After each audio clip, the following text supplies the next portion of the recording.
ceasefire is still holding. Joining us now is former U.S. Navy commander and former FBI special agent Rich Kolko. If you guys will allow me, Rich, you and I used to work together years ago. It's so good to see you, my friend. I was excited to see that I would get to talk to you. All right, let's go to this proposal that President Trump says we're still waiting on a response. So far, no word yet from the White House.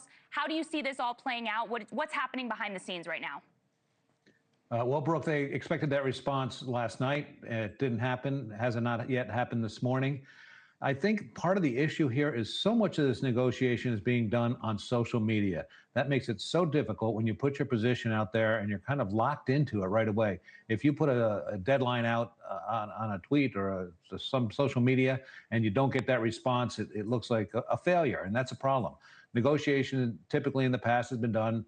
You hear what some of the ideas are, but then the people get into a room and work out the details. That's not happening here. I think that makes it difficult. And this back and forth, no, I don't even want to say daily, almost hourly, both from the U.S. side and from Iran, just makes this negotiation complex. And we've seen it drag on now for weeks. Yeah, it feels like we've been on the verge of a deal for weeks and weeks now. This was interesting too, Rich. The Washington Post is reporting that U.S. intelligence says Iran can outlast a blockade in the Strait of Hormuz for months.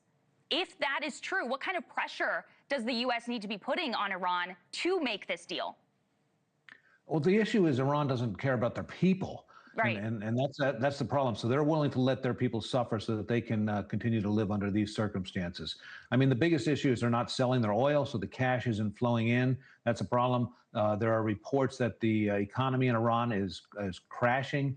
Food is hard to find. Inflation is at unbelievable levels. But they're willing to accept that in order to win this on the world stage. And I'm afraid that they can if they're going to take that tact. It's going to make the U.S. Look bad. They're going to have to hold out this blockade.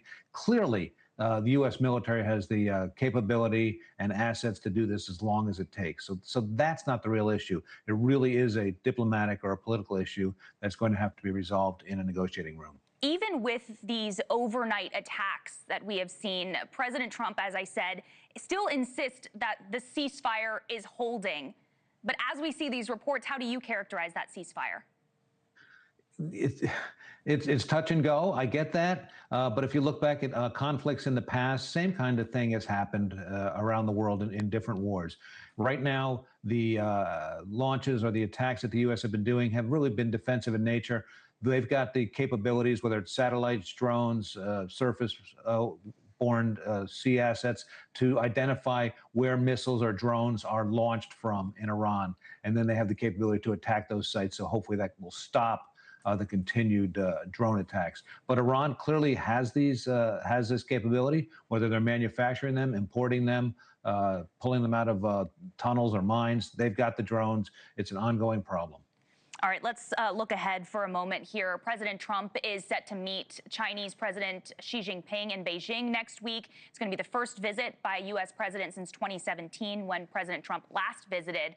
What do you expect to come out of this meeting? What are you looking for in those talks? Well, there's been an issue where China has been willing to help Iran behind the scenes. Clearly, the president doesn't want that to happen, whether their supplies or weapons are heading that way, kind of undetermined. So that's an issue. China is being hurt hard because they rely on Iranian oil a great deal. And so this being slowed down is going to hurt their economy. And of course, there's always the ongoing issue of Taiwan.